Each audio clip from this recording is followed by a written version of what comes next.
بسم اللہ الرحمن الرحیم۔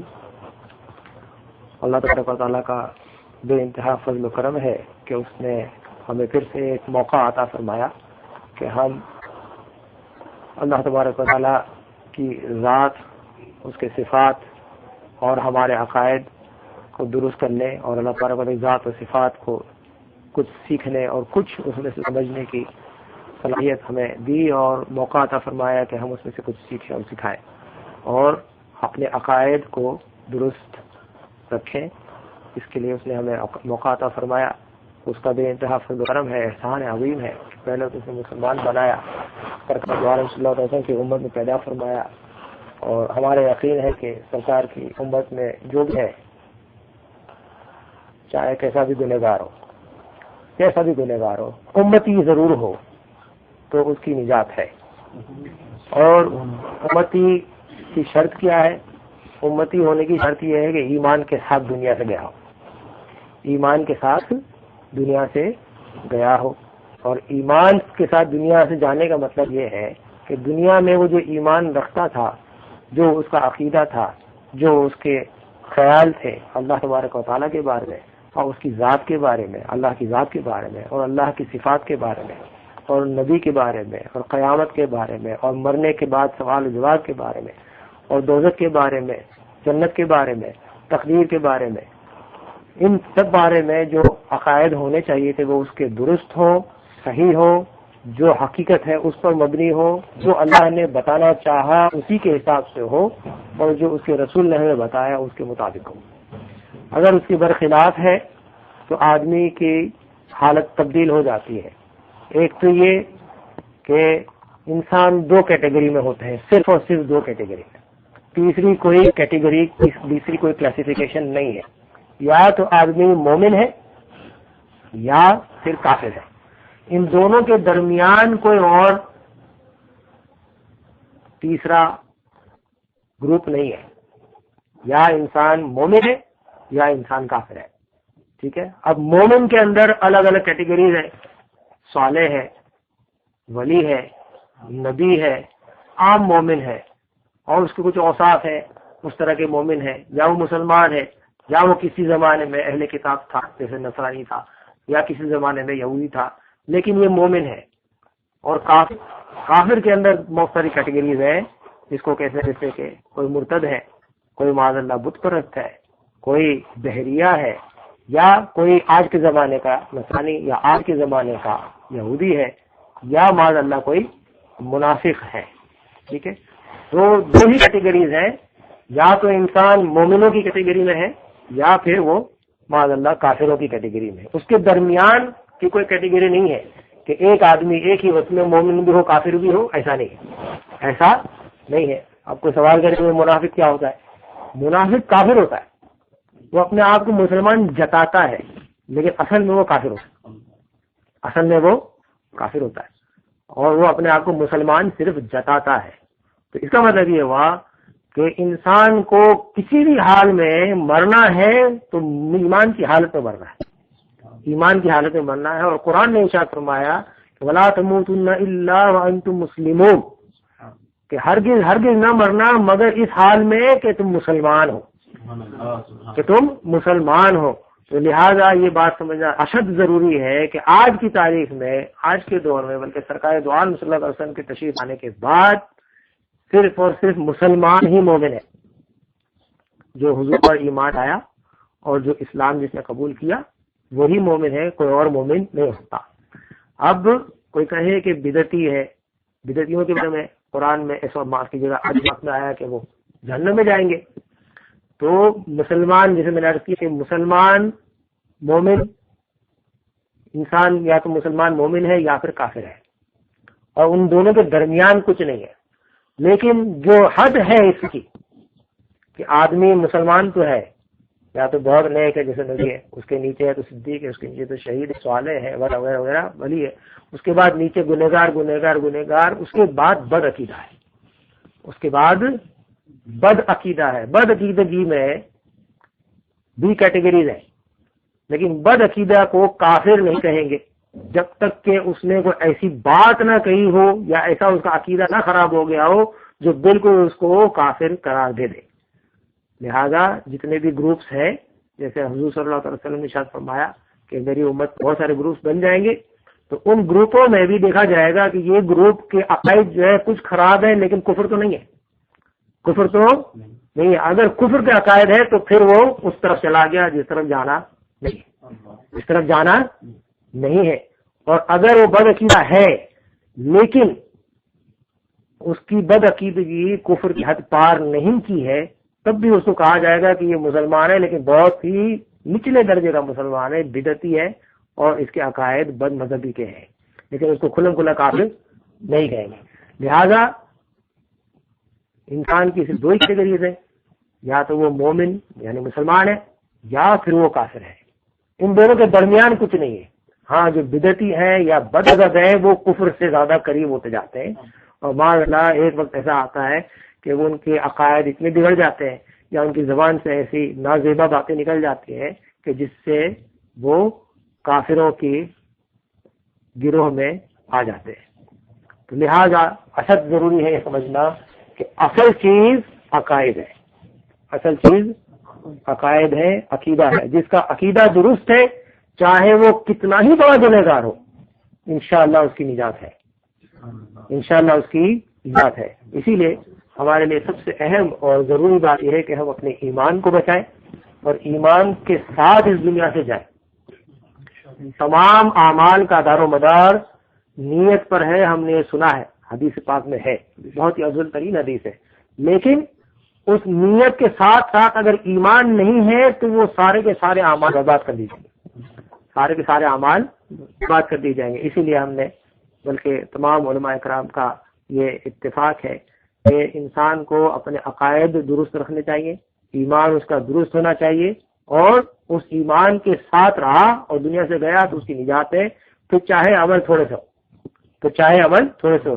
اس کا مطلب یہ نہیں ہے کہ آدمی عمل نہ کرے، اس کا مطلب یہ ہے کہ گنہگار انسان ہو جاتا ہے، غلطی انسان سے ہو جاتی ہے، لیکن عقائد میں غلطی اللہ کے یہاں اس کی معافی نہیں ہے، کفر کی کوئی معافی نہیں ہے۔ لہذا ہم نے یہ درس شروع کیا بہار شریعت کا، اس کا پہلا حصہ جو ہے عقائد کے بارے میں ہے، اور انشاءاللہ یہ کتاب ہم اس کو پوری کریں گے۔ تو پچھلا جو درس گزرا اس میں کچھ باتیں ہم نے سیکھی، اس کو ہم تھوڑا سا دہراتے ہیں تاکہ ہمارے میموری جو ہے جو کچھ سیکھا ہے وہ تھوڑا بہت ریفریش ہو جائے۔ بلکہ پچھلے درس میں ہم نے صرف ایک ہی عقیدہ پورا سیکھا تھا، پڑھا تھا اس کتاب سے، وہ دوہرا لیتے ہیں۔ عقیدہ نمبر 1 بہار شریعت میں لکھا ہے کہ اللہ عز و جل ایک ہے، کوئی اس کا شریک نہیں، نہ ذات میں، نہ صفات میں، نہ افعال میں، نہ احکام میں، نہ اسماء میں یعنی نام میں۔ واجب الوجود ہے یعنی اس کا وجود ضروری ہے اور عدم محال۔ قدیم ہے یعنی ہمیشہ سے ہے، ازلی کے بھی یہی معنی ہے۔ باقی ہے یعنی ہمیشہ رہے گا، اور اسی کو یعنی باقی کو ابدی بھی کہتے ہیں۔ وہی اس کا مستحق ہے کہ اس کی عبادت و پرستش کی جائے، یعنی وہی معبود ہے، وہی عبادت کے لائق ہے۔ اب اس کا ہم تھوڑا سا دورہ کر لیتے ہیں کہ اللہ تبارک و تعالیٰ ایک ہے۔ یہ ہم بچپن سے سنتے آ رہے ہیں، سمجھتے آ رہے ہیں کہ اللہ تبارک و تعالیٰ ایک ہے۔ تو وہ کیسا ایک ہے؟ جیسا میں نے پہلے عرض کیا تھا کہ امام اعظم ابو حنیفہ رضی اللہ تعالیٰ عنہ ارشاد فرماتے ہیں کہ جس طرح ہم گنتی کرتے ہیں 1 2 3 4 1 2 3 4، یا اس سے نیچے جاتے ہیں تو صفر سے نیچے جاتے ہیں -1 -2 -3، تو جس طرح عدد میں 1 2 3 ہے، اس میں ایک عدد ہے جس کو کہتے ہیں ایک، جو پہلا عدد ہے اس کو کہتے ہیں ایک۔ تو اللہ کا ایک ہونا اس ایک عدد کے مطابق نہیں، یہ اس شے سے بھی وہ بڑا ہے، اس صفت سے بھی وہ بڑا ہے کہ ایک ہونا نمبرنگ کی وجہ سے نہیں ہے، نمبرنگ کی وجہ سے نہیں ہے۔ اور اس کا ثبوت کیا ہے کہ وہ ایک ہے؟ کہ اللہ تبارک و تعالیٰ ارشاد فرماتا ہے لا الہ الا اللہ، کہ ایک ہی خدا ہے، اور وہ ہے کون؟ اللہ تبارک و تعالیٰ۔ اور اس نے اپنے کلام میں قرآن پاک میں اس کا ثبوت کیا، بلکہ ارشاد فرمایا کہ اے محبوب صلی اللہ علیہ وسلم آپ ارشاد فرما دیجیے قل هو اللہ احد، اے محبوب آپ ارشاد فرما دیجیے کہ اللہ ایک ہے۔ دوسری جگہ خود ارشاد فرماتا ہے وَإِلَٰهُكُمْ إِلَٰهٌ وَاحِدٌ لَا إِلَٰهَ إِلَّا هُوَ، اور اے محبوب تمہارا خدا یعنی تم سب کا خدا، الہکم تمام الناس سے کہا، تمام لوگوں سے کہا کہ تم سب کا خدا ایک ہی خدا ہے، واحد لا الہ الا ہو، اس کے سوا کوئی خدا ہے ہی نہیں، اس کے سوا کوئی خدا ہے ہی نہیں۔ اس کے آگے ارشاد فرمایا کوئی اس کا شریک نہیں، شریک کہتے ہیں پارٹنر کو، پارٹنر مطلب کسی چیز میں آپ کا ساجھیدار ہو، جیسے آپ کوئی کمپنی بناتے تو کمپنی کا مطلب یہ ہوتا ہے مور دین ون، مجھے کمپنی دو میرے ساتھ ہو جاؤ، ہے نا، کہتے ہیں مور دین ون مطلب کمپنی، اور کمپنی انگلش میں بھی اسی ورڈ کو کہتے ہیں، کچھ نہ کچھ لوگ شامل ہو جاتے ہیں، اور اس کے لیے اس کی ذات میں یا اس کے صفت میں اس کے ساتھ کوئی شامل نہیں، اس کے ساتھ کوئی شامل نہیں، اس کا کوئی پارٹنر نہیں، اس کا کوئی ساجھیدار نہیں ہے۔ کن چیزوں میں ساجھیدار نہیں؟ نہ اس کی ذات میں کوئی ساجھیدار ہے، اس کی میں انشاءاللہ تفصیل بتاؤں گا، ذات میں ساجھیدار کیسے کوئی ہو سکتا ہے، ٹھیک ہے نا، کیونکہ ہم ایک ہے، ہم بھی ایک ہے، ہمارے اندر کوئی نہیں ہے، لیکن یہاں پر یہ بات کیوں بتائی جا رہی ہے کہ اس کی ذات میں بھی کوئی اس کا شریک نہیں، یہ بھی اس کے انشاءاللہ نقطہ بیان کریں گے۔ نہ ہی صفات میں کہ جیسا وہ ہے اس کے جیسا کوئی اور نہیں ہے، چاہے وہ خدا ہو یا نہ ہو، خدا ہو یا نہ ہو، خدا تو ہو نہیں سکتا، تو غیر خدا بھی اس کے صفات میں برابر نہیں، کسی بھی صفت میں جو اللہ کی ازلی ابدی صفات ہیں اس میں بھی کوئی بھی اس کے برابر نہیں ہے، نہ ہی اس کی کسی صفت میں اس کے ساتھ اس کا ساجھیدار ہے۔ سمجھ بات آ رہی؟ جیسے اللہ تبارک و تعالیٰ کریم ہے، ٹھیک ہے، اللہ تبارک و تعالیٰ کریم ہے، تو کریم ایسا نہیں ہے کہ وہ کسی کو ساتھ میں ملانے کے بعد وہ کریم بنتا ہے، وہ کریم خود سے ہے، کریم وہ خود سے ہے۔ بس یہ مثال کے طور پر سمجھا دیا کہ اس کی ذات میں بھی اس کا کوئی پارٹنر نہیں ہے کہ کوئی خدا ہو، چھوٹا خدا، بڑا خدا، اور اس سے تھوڑا بڑا خدا پھر یہ ایک فائنل خدا ہے، تو اس نے اپنی خدائی کو بانٹ دیا ہے یا اپنی ذات میں تقسیم کی ہے، ایسا بھی نہیں ہے، اور نہ ہی اپنی صفات میں اس کے جیسا بھی ہے کہ بھائی میری صفت یہ ہے لیکن اس کا تھوڑا حصہ اس کے پاس ہے، ایسا بھی کسی کے لیے نہیں ہے، ٹھیک ہے۔ نہ صفات میں نہ افعال میں، کہ جو کچھ وہ کرتا ہے اس میں بھی اس کو کسی کی ضرورت نہیں ہے، نہ ہی اس کا کوئی پارٹنر ہے، کہ جیسے اللہ تبارک و تعالیٰ کسی شے کو پیدا فرمانا چاہتا ہے، پیدا فرماتا ہے، تو یہ نہیں ہے اس نے کسی کی مدد لے کر کے کہ بھائی تھوڑا کام میں کرتا ہوں باقی کام تجھے مجھے ضرورت ہے تیری تو کر دے، ایسا اس کے لیے ممکن نہیں ہے۔ وہ اپنے افعال میں بھی اکیلا ہے، اس کے جیسا نہ ذات میں کوئی ہے، نہ اس کی ذات میں کوئی شریک ہے، نہ اس کی صفات میں اس کے برابر کوئی ہے، نہ اس کی صفات میں کوئی شریک ہے، نہ اس کے افعال میں اس کے جیسا کوئی ہے، نہ ہی اس کے افعال میں اس کا کوئی ساجھیدار یا پارٹنر ہے، افعال مطلب اس کے کام میں، نہ اس کے احکام میں، جو وہ حکم جاری کرتا ہے وہ اپنے ارادے سے اپنے فیصلے سے اکیلا کرتا ہے، وہ اپنی ذات میں اکیلا ہے، اور اس کے احکام بھی جو دیتا ہے، حکم جو جاری فرماتا ہے وہ بھی اس میں اکیلا ہوتا ہے، اس میں کسی کی اس کو پارٹنرشپ نہیں ہوتی کہ یہ حکم جو ہے دو آدمی نے یا دو ہستیوں نے ساتھ میں جاری فرمایا، ایسا نہیں ہوتا، وہ اکیلا حکم جاری فرماتا ہے۔ ہاں اس کا حکم جب جاری ہوتا ہے تو اس کا کام دوسرے لوگ کر دیتے ہیں، لیکن یہ ہے کہ اس کا حکم اکیلے کا ہے، اس کے حکم میں کوئی شریک نہیں۔ نہ اسماء میں، اسماء مطلب نام، اس کے نام میں بھی کوئی شریک نہیں، چاہے کوئی اپنا نام معاذ اللہ اپنے بیٹے کا نام اللہ رکھ دے تو بھی اس کے نام میں وہ شریک نہیں ہوا۔ کیا سمجھا؟ کسی نے اپنا نام رحیم رکھ دیا تب بھی وہ اللہ کا جو نام رحیم ہے اس کے ساتھ وہ شریک نہیں ہوا، بلکہ اللہ تبارک و تعالیٰ کے بعض نام ایسے ہیں کہ جس نام کے ساتھ اس کی ذاتی صفات اور ذاتی کمالات ایسے ہیں وہ نام کسی اور کو دے نہیں سکتے،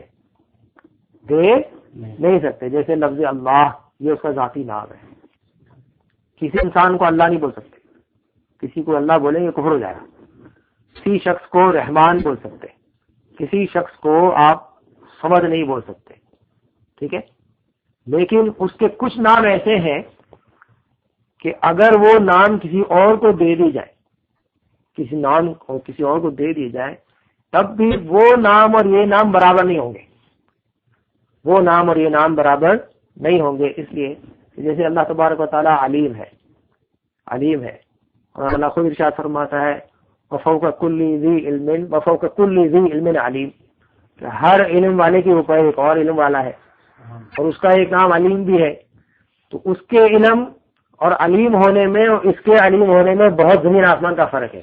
اس کا صرف نام علیم ہے، لیکن اس کی صفات کے حساب سے جو وہ علیم ہے اس کی کوئی برابری نہیں ہے. اور اللہ تبارک و تعالیٰ نے اپنے دو نام خاص جو ہے اپنے حبیب صلی اللہ علیہ وسلم کو بھی عطا فرمائے. رؤوف بھی کہا، رحیم بھی کہا. رؤوف بھی کہا، رحیم بھی کہا. تو اللہ تبارک و تعالیٰ رؤوف ہے یعنی کمپیشنیٹ ہے، پیار کرنے والا. رحیم مطلب بہت مہربانی فرمانے والا. تو یہ دونوں صفتیں اللہ تبارک و تعالیٰ کی ہے ضرور، نام بھی ہے اسے دونوں، لیکن جب یہ نام حضور صلی اللہ علیہ وسلم پہ اطلاق کیے جائیں گے تو ان کے لیے بطور انسان، بطور مخلوق رؤوف اور رحیم بتایا جائے گا. اللہ تبارک و تعالیٰ کے ساتھ کوئی مقابلہ نہیں ہے. تو اللہ کے ساتھ شریک بھی نہیں، اس کے ساتھ کوئی مقابلہ بھی نہیں. تو اسماء میں بھی، اس کے ناموں میں بھی کوئی اس کا شریک نہیں. واجب الوجود ہے، یہ میں نے آپ کو پہلے سمجھایا تھا. واجب مطلب ضروری، لازم. وجود یعنی اس کا ہونا، اس کا پایا جانا، اس کا موجود ہونا. واجب الوجود ہونا اللہ تبارک و تعالیٰ کا مطلب یہ ہے کہ اس کا ہونا ضروری ہے. اگر وہ نہ ہو تو یہ کائنات کہاں سے آئی؟ وہ نہ ہو تو یہ کائنات چلائے گا کون؟ وہ نہ ہو تو یہ کائنات فنا ہو جائے گی. بس یہ تو تصور بعد میں آئے گا. وہ نہ ہو پھر یہ کائنات نہ ہو، کیونکہ اسی نے یہ کائنات بنائی ہے. اور اگر یہ تصور ہو کہ اللہ نہیں ہے، معاذ اللہ معاذ اللہ معاذ اللہ، تو پھر ثابت کرنا پڑے گا کہ یہ دنیا آئی کیسے. دنیا، کائنات، کہکشاں، تمام چیزیں جو ہمیں نظر آ رہی ہیں اور کچھ چیزیں نظر نہیں بھی آ رہی، یہ کہاں سے خود بخود پیدا ہوگی؟ اس کا کوئی پیدا کرنے والا ہے، اس کا کوئی پیدا کرنے والا ہے، اس کا چلانے والا بھی کوئی ہے، اس کو فنا کرنے والا بھی کوئی ہے، اس کو باقی رکھنے والا بھی کوئی ہے. تو اس کا ہونا ہمیشہ ہمیشہ ہونا، ہر آن ہونا، ہر گھڑی ہونا، ہر لمحہ ہونا واجب ہے. اللہ کی ہستی ہونا، خدا کا ہونا واجب ہے، ضروری ہے. سمجھا تھا کہ پچھلی بار تفصیل سے بتایا تھا. اس کا ہونا، اس کا وجود ہونا، his being, his entity is to be there, it's compulsory, he has to be there. ٹھیک ہے. اور اس کا عکس یعنی اس کا وجود ضروری ہے، اس کا عکس یعنی اس کا نہ ہونا، دس از امپاسبل. اس کا نہ ہونا یہ محال ہے. محال کا مطلب ہوتا ہے امپاسبل. تو اللہ تبارک و تعالیٰ کا نہ ہونا، خدا کا نہ ہونا، الہ کا نہ ہونا، یہ امپاسبل ہے. جیسا میں نے بتایا کہ اگر وہ نہ ہو تو پھر یہ دنیا کہاں جا گئی، یہ تمام کائنات کیسے بن گئی؟ اس کا ہونا واجب الوجود ہے، اس کا ہونا ضروری ہے، اور اس کا نہ ہونا، غائب ہو جانا، ختم ہو جانا، یہ محال ہے. عدم یعنی نہ ہونا، یہ محال ہے. اس کے آگے ہم نے پڑھا قدیم ہے. اس کے ثبوت ہم لاسٹ ٹائم پڑھ چکے ہیں. یہ جو عقائد ہم پڑھ رہے ہیں اس کے اسبات ہم پڑھ چکے ہیں کہ اس کا کوئی شریک نہیں. تو یہ ہم نے پڑھا تھا کہ لا شریک اللہ، لا شریک اللہ. اس کے احکام کوئی، اس کی صفات میں کوئی شریک نہیں، افعال میں کوئی شریک نہیں، اس کے احکام میں کوئی شریک نہیں. تو اللہ تعالیٰ خود ارشاد فرماتا ہے سورہ کہف میں وَلَا يُشْرِكُ فِي حُکْمِهِ أَحَدًا، کہ اس کے حکم میں کوئی ساتھ میں نہیں ہے. آگے چلتے ہیں کہ قدیم ہے. قدیم مطلب پہلے سے، پرانا. ہم کہتے ہیں نا کہ بھائی چیز پرانی ہو گئی، یہ قدیم ہے. تو ہمارے عرف عام میں قدیم کا مطلب ہوتا ہے بہت پرانی چیز، بہت پرانی چیز. لیکن جب اللہ تبارک و تعالیٰ کے لیے لفظ قدیم استعمال کیا جائے گا تو اس کا مطلب یہ ہے کہ وہ ہمیشہ ہمیشہ سے ہے، ہمیشہ ہمیشہ سے ہے. آپ یہ تعین نہیں کر سکتے، آپ یہ تعین نہیں کر سکتے کہ وہ ایک وقت تھا جب ہو گیا، اس سے پہلے نہیں تھا. یہ امپاسبل ہے کاؤنٹ کرنا، یہ امپاسبل ہے تصور میں لانا کہ کوئی ایسا ٹائم تھا جب وہ نہیں تھا. اور پھر سے ہم چلتے ہیں کہ کہکشاں جو اللہ تبارک و تعالیٰ نے بنائی ہے، تمام کائنات جو بنائی ہے، کہ سائنسدان بھی آج تسلیم کرتے ہیں کہ یہ کائنات جو ہے اس کی ایک عمر ہے. یہ وقت آیا جب بنائی گئی ہے، جس کو بگ بینگ تھیوری کہتے ہیں. وہ کہتے ہیں بگ بینگ تھیوری. اس تھیوری میں یہ ہے کہ ایک نور موجود تھا، ایک نور موجود تھا بہت چھوٹا سا، اور اس نور کو جو ہے کہیں سے حکم ملا، ٹھیک ہے، اور وہ نور پھٹا.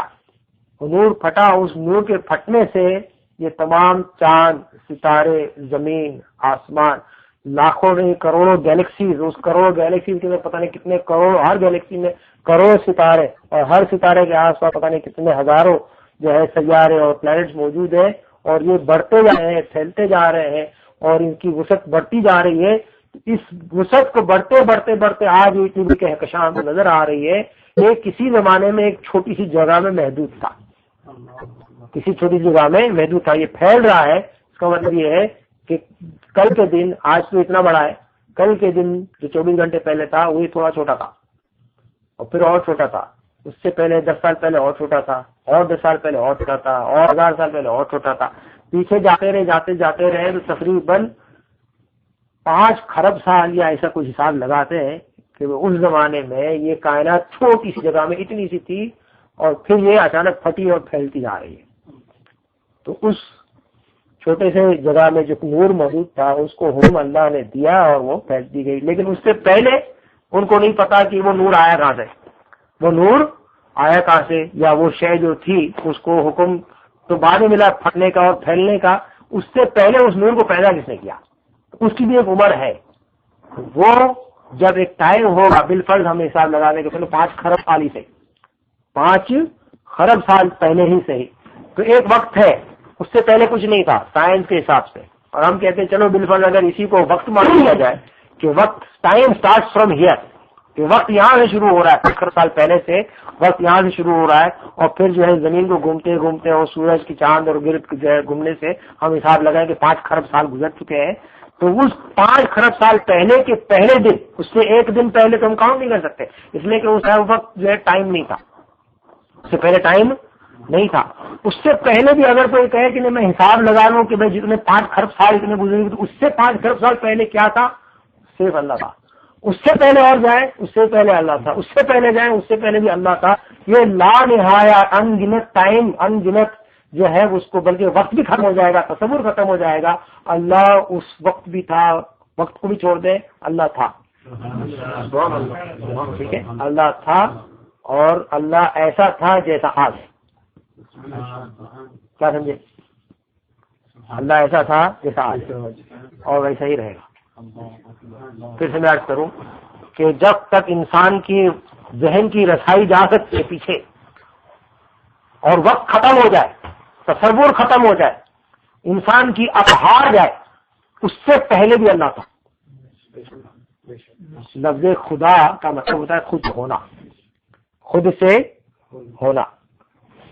اب تھوڑی سی اس پہ گہرائی پہ جاتے ہیں۔ لفظ خدا کا مطلب ہوتا ہے خود سے ہونا۔ اب یہ فارسی کا لفظ ہے، اس میں سے تھوڑا سا سمجھنے کی کوشش کرتے ہیں۔ خود سے ہونا، تو اگر پہلے نہیں تھا تو وہ وجود میں آیا کیسے؟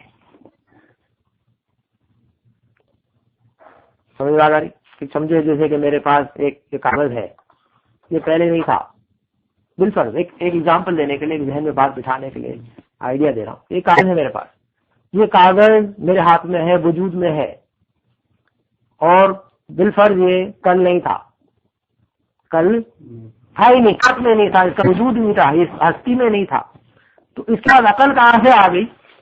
اس کے پاس ارادہ کہاں سے آ گیا؟ اس کے پاس یہ انٹینشن کہاں سے آ گیا کہ میں ہو جاؤں، میں ہو جاؤں؟ یہ امپاسبل ہے۔ یہ کیا ہے؟ امپاسبل ہے۔ کیا سمجھے بھائی؟ یہ امپاسبل ہے کہ جو چیز کا وجود ہی نہیں ہے وہ وجود میں آ جائے۔ لیکن خدا ایسا ہے، خدا ایسا ہے کہ ہم اس کو احاطہ کر نہیں سکتے کہ اس کا وجود کیسا ہے۔ کیا سمجھا؟ اسی لیے وہ قدیم ہے، کوئی ٹائم نہیں ہے اس کے آنے کا، وہ خود سے ہے اور ہمیشہ سے ہے۔ عقلیں ہار جائیں گی، دماغ کام کرنا چھوڑ دے گا، فلسفہ پیر گھٹنے ٹیک دے گا، سائنٹسٹ حیران رہیں گے، کوئی اس کا جواب کبھی نہیں پا سکے گا کہ خدا ہے اور کیوں ہے۔ وہ ہے، واجب الوجود ہے، بس ہے، اور وہ خود سے ہے، ٹھیک ہے۔ اور اسی طرح جبکہ وہ ہمیشہ سے ہے اسی طرح وہ ہمیشہ رہے گا. جیسے 5 کروڑ سال گزر گئے، ہزاروں کروڑ سال گزر گئے، بلکہ اللہ تبارک انسانی جو ایسی کہکشاں، ہم جس کو سورج کہتے ہیں، ہم جس کو سٹارز کہتے ہیں، ہم جن کو گیلیکسیز کہتے ہیں، وہ سائنٹسٹ کہہ رہے ہیں کہ یہ ہزاروں کروڑ سال اربوں سال سے زندہ ضرور ہے، پیدا ہو چکی ہیں، لیکن یہ فنا بھی ہو جاتی، یہ فنا بھی ہو جاتی ہیں. آپس میں ستارے ٹکراتے ہیں، ٹوٹ جاتے ہیں، اور ان سے جو ہے وہ خود سے کلیپس ہو جاتے ہیں، بلکہ ان کے آس پاس سے بہت سارے سیارے بھی ٹوٹ ٹوٹ کے ختم ہو جاتے ہیں. اور اسی کو جو ہے نا سائنٹسٹ کہتے ہیں کہ وہ بلیک ہول بن جاتے ہیں، جس میں وہ اپنے آپ کو ڈسٹروائے کر دیتے ہیں، اپنے آپ کو ڈسٹروائے کرتے ہیں. جو 5 خرب سال سے چلے آ رہے ہیں وہ خود بھی تباہ ہو رہے ہیں، خود ہی برباد بھی ہو رہے ہیں. تو اگر تمام کائنات برباد بھی ہو جائے، ایک وقت تصور کر دیا جائے بالفرض کہ تمام کہکشاں برباد ہو جائیں گی، اس کے بعد بھی جو ہے ایک جیسے وقت بھی ختم ہو جائے گا، وقت بھی ختم ہو جائے گا، تو اس کے بعد بھی اللہ ہے، اللہ رہے گا، اللہ ہے، اللہ رہے گا. یہ اس کا وعدہ ہے کہ وہ انسانوں کو جنت میں ڈالے گا، ان کو بھی ابدی زندگی عطا فرمائے گا. لیکن خود ابد ہے، خود جو ہے ہمیشہ زندہ ہے اور ہمیشہ زندہ رہے گا، ابدی ہے اور باقی ہے. یہ 2 نام ہوتے ہیں، ابدی اور باقی، دونوں کا مطلب ایک ہی ہوتا ہے. اور قدیم ہے اور ازلی ہے، یہ دونوں کا مطلب بھی ایک ہی ہوتا ہے. یہ ہمارے پچھلے درس کا کچھ نچوڑ تھا. اور باقی رہنے کے لیے اللہ تبارک و تعالیٰ نے قرآن میں ارشاد فرمایا کل شیء ہالک الا وجہہ، اور سورہ رحمان میں ارشاد فرمایا کل من علیہا فان ویبقى وجہ ربک ذو الجلال والاکرام. عقیدہ نمبر 2، وہ بے پرواہ ہے، کسی کا محتاج نہیں، اور تمام جہان اس کا محتاج ہے. تو وہ بے پرواہ، ہمارے یہاں اصطلاح میں ایک ورڈ آتا ہے لاپرواہ. لاپرواہ کا مطلب ہوتا ہے کہ بھائی بالفرض میرے ہاتھ میں کوئی گلاس ہے اور میں اس کو یہاں رکھ دیتا ہوں، تو میں دیکھتا نہیں ہوں کہ گر جائے گا یا جائے گا، تو یہ میری لاپرواہی. اگر گر گیا تو لاپرواہی. تو لاپرواہ میں اور بے پرواہ میں بڑا فرق ہے، بڑا فرق ہے. انسان لاپرواہ بھی ہو سکتا ہے لیکن حقیقتاً بے پرواہ نہیں ہو سکتا. بے پرواہ کا مطلب ہے کہ وہ ہر شے سے مستغنی ہے، اس کو کسی شے کی ضرورت نہیں ہے، اس کو کسی چیز کی ضرورت نہیں ہے. جس طرح ہم کھانے پینے کے محتاج ہیں، سانس لینے کے محتاج ہیں، ہمیں زندہ رہنے کے لیے اللہ کے محتاج ہیں. لیکن اللہ تبارک و تعالی اپنے کسی بھی ذات کے لیے یا صفات کے لیے یا کسی بھی کے لیے، کسی بھی اپنی ذات کے لیے، اپنی صفات کے لیے کسی کا محتاج نہیں، کسی کا بھی محتاج یا کسی کا گرزند نہیں ہے.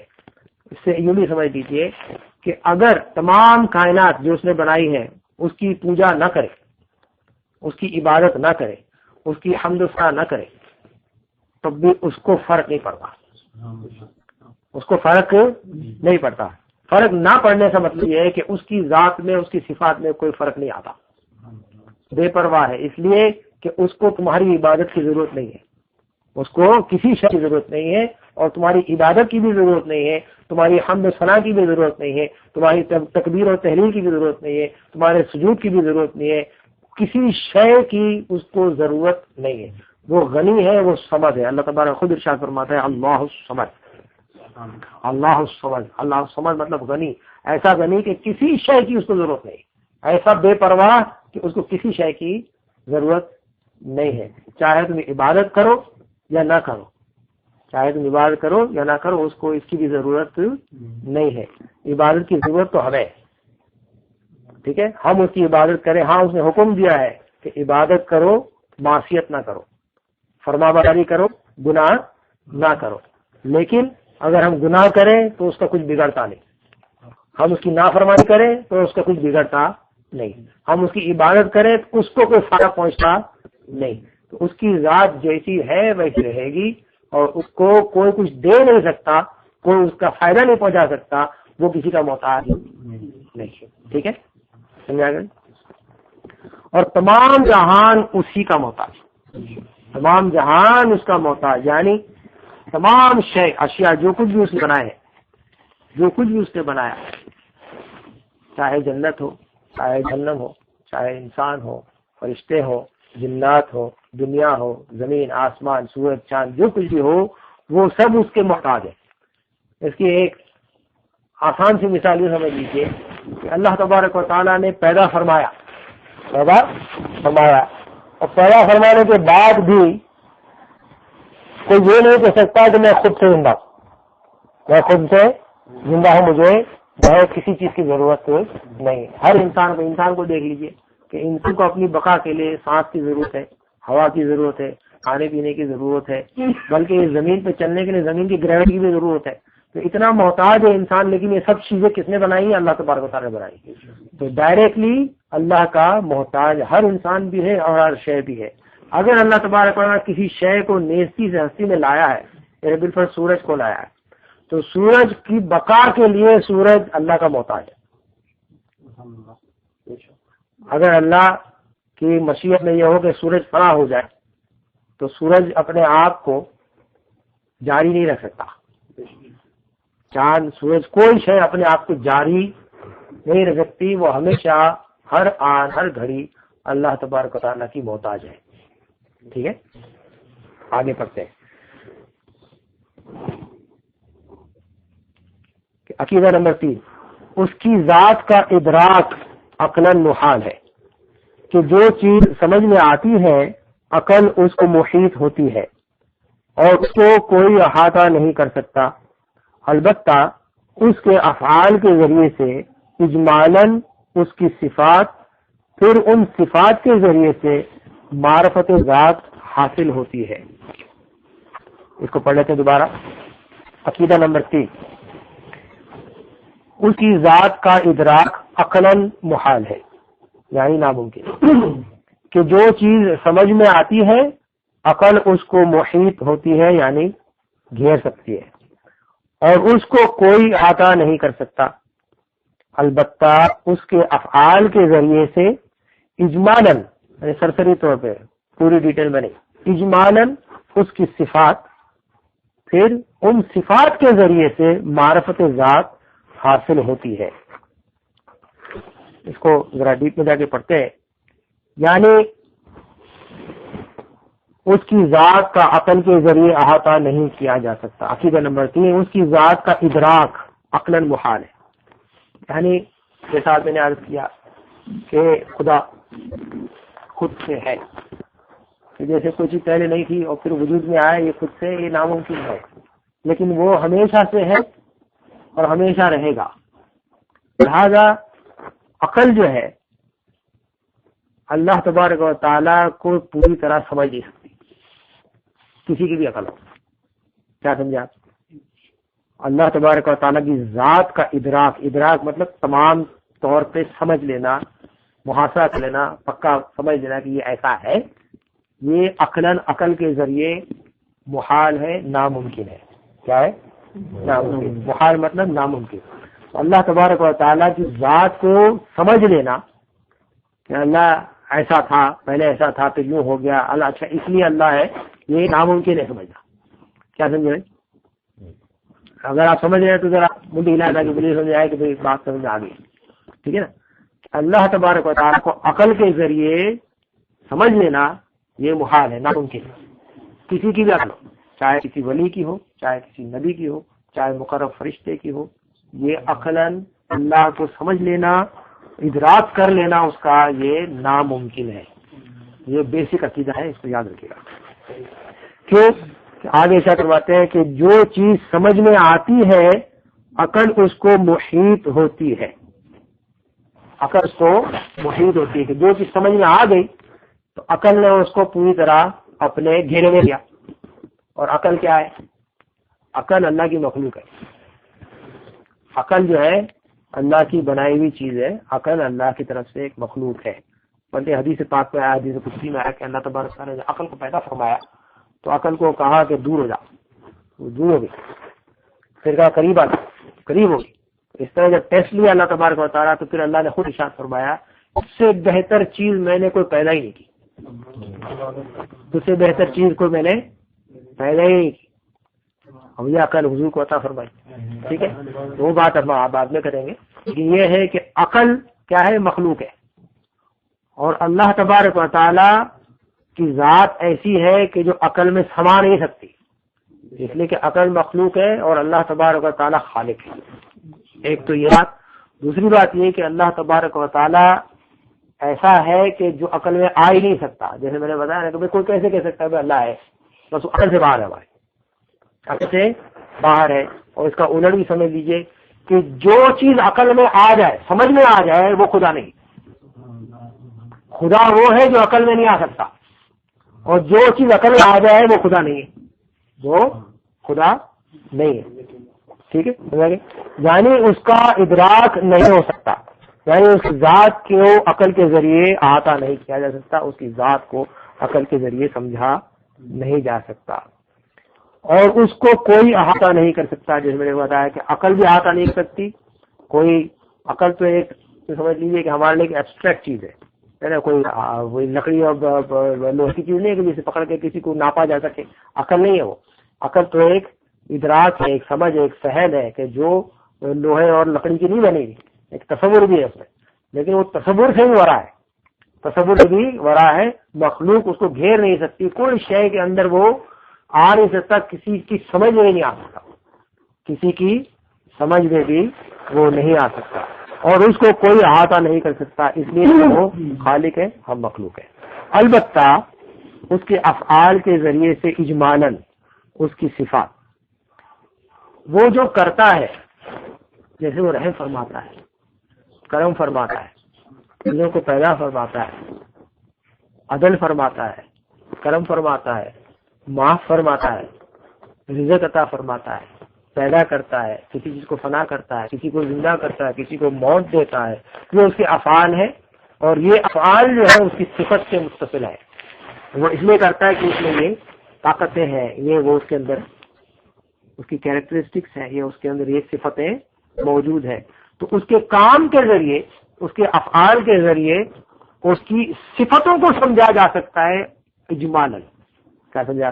اس کی صفتوں کو بھی جو ہے آدمی گھیر نہیں سکتا، عقل اس کو گھیر نہیں سکتی. نہ ذات کو گھیر سکتی ہے، نہ اس کی صفتوں کو عقل پوری طرح گھیر سکتی.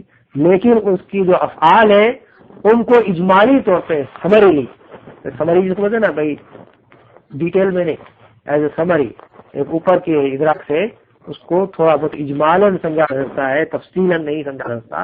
اجمالاً اس کو سمجھ کر کے اس کی صفات کو کچھ سمجھا جا سکتا ہے. پھر ان صفات کے ذریعے سے معرفت ذات حاصل ہوتی ہے. جب صفات کو تھوڑا بہت آدمی سمجھ لیتا ہے کہ وہ غفار ہے، وہ رحمان ہے، وہ خالق ہے، وہ باری ہے، وہ حی ہے، وہ ممیت، وہ حی ہے، وہ ممیت ہے، وہ ہر چیز کا رازق ہے، رزاق ہے، باسط ہے، کریم ہے، کبیر ہے، اکبر ہے. اس طرح کی ان صفات کے بارے میں کچھ سمجھنے سے، اجمالی طور پہ سمجھنے سے اس کی ذات کی معرفت حاصل ہوتی ہے، مطلب اس کی طرف پہنچا جا سکتا ہے، سمجھا جا سکتا ہے. لیکن کبھی بھی عقل اس کا احاطہ نہیں کر سکتی، عقل اس کا احاطہ نہیں کر سکتی. اور احاطہ ایک اور وجہ سے نہیں کر سکتی کہ اللہ تبارک و تعالیٰ حدود سے پاک ہے، حدود سے پاک ہے. نہ وقت کی قید میں ہے، نہ وہ وقت کی قید میں ہے، نہ وہ اسپیس کی قید میں ہے. نہ وہ وقت کی قید میں ہے، نہ وہ اسپیس کی قید میں ہے، نہ جگہ کی اس کو ضرورت ہے، نہ جگہ کی قید میں ہے، نہ وقت کی قید میں ہے. اور وہ لا نہایا ہے، اور ابدی ہے، ازلی بھی ہے، باقی بھی ہے. لیکن عقل جو ہے اس کو کبھی بھی ادراک میں نہیں رہ سکتی. اس کی صفات کو اجمالاً سمجھا جا سکتا ہے اس کے افعال کے ذریعے، اور پھر ان صفات کی وجہ سے اس کی کچھ معرفت حاصل ہوتی ہے. اور کیوں حاصل ہوتی ہے؟ کیونکہ اسی نے یہ دیا ہے، اسی نے یہ راستے بتائے. اسی لیے جس کا جتنا علم ہوتا ہے، وہ جتنا اللہ تبارک و تعالیٰ کی صفات کو سمجھتا ہے، اتنا ہی زیادہ وہ عارف الہی ہوتا ہے، اتنا ہی زیادہ وہ عارف باللہ ہوتا ہے. آگے چلتے ہیں کہ عقیدہ نمبر 6، اس کی صفتیں نہ عین ہے نہ غیر. یعنی صفات اس ذات ہی کا نام ہو ایسا نہیں، اور نہ اس سے کسی طرح کسی محو وجود میں جدا ہو سکے کہ نفس ذات کی متقاضا ہے اور عین ذات کو لازم. پھر سے پڑھتے ہیں، تھوڑا مشکل ہے، تھوڑا پڑھ لے جاؤ پھر. عقیدہ نمبر 6، اس کی صفتیں نہ عین ہے نہ غیر. یعنی صفات اس ذات ہی کا نام ہو ایسا نہیں، اور نہ اس سے کسی طرح کسی محض وجود میں جدا ہو سکے کہ نفس ذات ہی متقاضا ہے اور عین ذات کو لازم۔ ابھی اس کو میں آسان لفظوں میں سمجھا دوں کہ اس کی جو صفتیں ہیں، جیسے وہ رحمان ہے، یا وہ علیم ہے، یا وہ سمیع و بصیر ہے، یا وہ خالق ہے، یرید ہے، ارادہ فرمانے والا ہے، حی ہے، ٹھیک ہے، یہ سب اس کی صفتیں ہیں، یہ اس کی ذات کے ساتھ متصل ہے۔ اس کا حی ہونا یہ اس کی صفت ہے لیکن اس کی ذات نہیں ہے، سمجھے؟ It is one of his properties, اس کی ایک کیریکٹرسٹک ہے، is one of his traits کہ یہ اس کے اندر ہے کہ وہ زندہ ہے، وہ حی ہے، لیکن اگر ہم اس کو کہیں حی ہے تو اس کی یہ جو صفت ہے یہ ذات نہیں کہلائے گی۔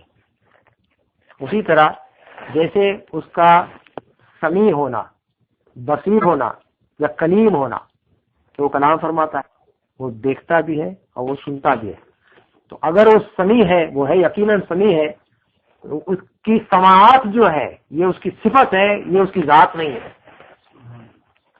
سمجھ بات آئی؟ اس کی صفت ہے، اس کی ذات نہیں ہے۔ اس کا بصیر ہونا، اس کا دیکھنا، وہ دیکھنے والا ہے، تو اس کا جو یہ دیکھنے کی صفت ہے یہ اس کی صفت ہے، لیکن یہ دیکھنا کی صفت جو ہے یہ خدا نہیں، یہ ذات نہیں ہے۔ سمجھ میں آ گئی؟ تو جو اس کی صفتیں ہیں وہ اس کے ساتھ ہے، سب ساتھ ہے، لیکن اس صفت کو خدا نہیں کہے۔ اس کا نام ہے کہ خدا کے ناموں میں سے نام ہے، لیکن اس کو خدا نہیں کہے۔ شاید آپ سمیع خدا ہے، سماعت اس کی خدا نہیں ہے۔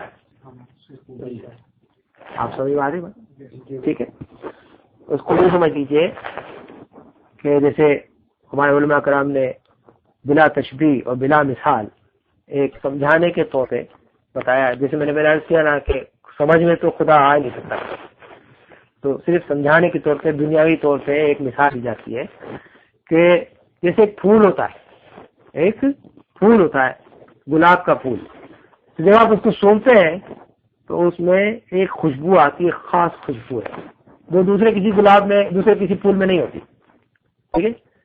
تو جب گلاب کو سونگتے ہیں تو اسے محسوس کرتے ہیں کہ یہ اس میں خوشبو ہے، تو گلاب ذات ہے، اللہ کی ذات نہیں ہے۔ میں صرف سمجھا رہا ہوں، گلاب ذات ہے ایز این اینٹی، گلاب ایک اینٹی ہے، ایک ذات ہے، ایک چیز ہے، اور اس کے اندر جو خوشبو پائی جاتی ہے وہ اس کی صفت ہے، وہ اس کی صفت ہے۔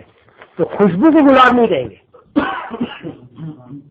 خوشبو گلاب کا حصہ ضرور ہے، گلاب میں سے نکل رہی ہے، گلاب میں سے آ رہی ہے، لیکن خوشبو کو گلاب نہیں کہیں گے۔ گلاب اپنی جگہ گلاب ہے، لیکن اس میں یہ ایک صفت پائی جاتی ہے کہ اس میں یہ خوشبو پائی جاتی ہے، اس میں خوشبو ہے، اور وہ خوشبو ایک خاص خوشبو ہے جس کو ہم پہچانتے ہیں۔ سمجھ آتا جی؟ تو صفت کو آپ نے پہچان بھی لیا اور صفت سمجھ میں آئی، تھوڑا سا پہچان لیا، تب بھی صفت الگ ہے لیکن ذات کے ساتھ متصل ہے، ذات نہیں ہے، ٹھیک ہے؟ سورج ہے، کیونکہ ہم شعاع دیکھتے ہیں، سورج میں سے نور نکلتا ہے، تو سورج کے نور کو ہم نور کہہ سکتے ہیں، سورج کے نور کو سورج نہیں کہہ سکتے۔ سمجھا میری بات؟ جیسے صبح صبح آپ کھڑکی کھولتے ہیں تو سورج کی شعاعیں، روشنی آپ کی کھڑکیوں میں سے گھر میں آتی ہے، ٹھیک ہے؟ تو ہم کہتے ہیں میرے گھر میں سورج آ گیا، لیکن اس کا مطلب یہ نہیں کہ اصلی سورج آ گیا، یہ نہیں کہنا، اس کا مطلب نہیں سورج اس کا گھر میں آ گیا، مراد یہ ہوتی ہے کہ سورج کی شعاعیں گھر میں آ رہی، نور اس کا گھر میں آ رہا ہے، لیکن وہ نور جو ہے سورج کا ضرور ہے لیکن وہ سورج نہیں ہے، وہ سورج نہیں۔ یہ دونوں مثالیں ہیں، لیکن اللہ کو تو مثال سے بھی نہیں سمجھا جاتا، لیکن یہ صرف ہمارے ادراک میں لانے کے لیے کہ صفت جو ہے وہ اللہ کے ساتھ ہے، ٹھیک ہے، لیکن وہ ذات نہیں ہے۔ اللہ کی ذات صفت اللہ کی ذات نہیں کہی جاتی۔ پھر سے پڑھتے ہیں کہ اس کی صفت نہ عین ہے نہ غیر۔ عین تو سمجھ گئے کہ صفت جو ہے ذات نہیں ہے، لیکن غیر بھی نہیں ہے، یعنی اس کی یہ صفت ہے کلام کرنے کی، ارادہ فرمانے کی، عالم ہونے کی، علیم ہونے کی، عالم غیب و شہادہ ہونے کی، بصیر ہونے کی، کلیم ہونے کی، اور سمیع ہونے کی، اس طرح کی جو صفتیں ہیں وہ اس سے جدا بھی نہیں،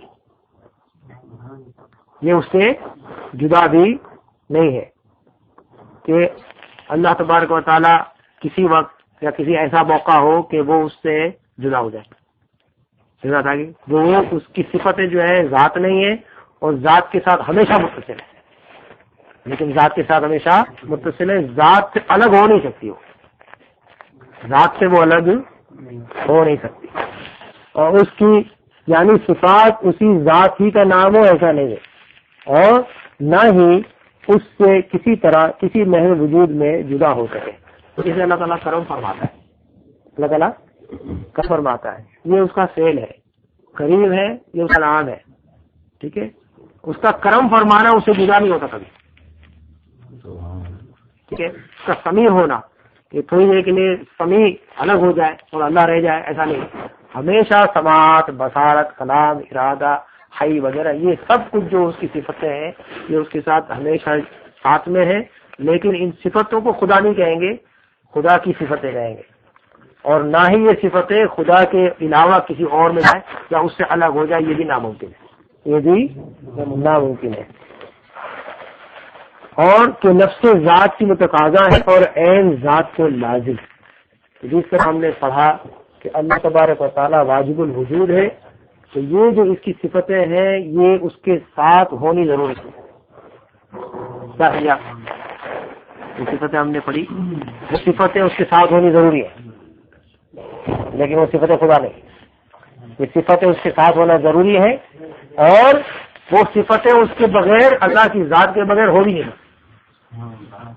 سمپل ٹرمز میں یہ ہے کہ ذات ڈیپینڈ کر رہی ہے، صفتیں ڈیپینڈ کر رہی ہیں ذات پر، اور ذات کے بغیر وہ کہیں اور ہو نہیں سکتی. ٹھیک ہے، آگے چلتے ہیں کہ عقیدہ نمبر 5.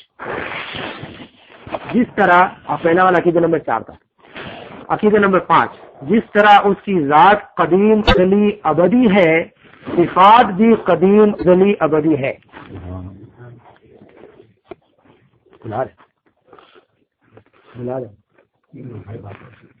جس طرح اس کی ذات قدیم ازلی اور ابدی ہے، صفات بھی قدیم ازلی ابدی ہے.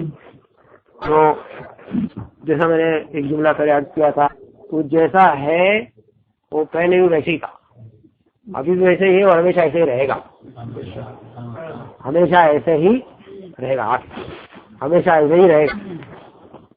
تو اس کی صفتیں ہیں، یہ نہیں کہ پہلے نہیں تھی بعد میں آ گئی. اس کی صفتیں آپ کے لیے جس طرح اس کی ذات قدیم اور ازلی ہے، صفات بھی قدیم ازلی ابدی ہے. تو جس طرح اللہ تبارک و تعالیٰ اپنی ذات کے ساتھ ہمیشہ سے ہے، اسی طرح اس کی صفات بھی ہمیشہ سے ویسے ہی اس کے ساتھ کبھی بھی نہ الگ ہوئی ہے نہ کبھی اس کے ساتھ جڑی ہے.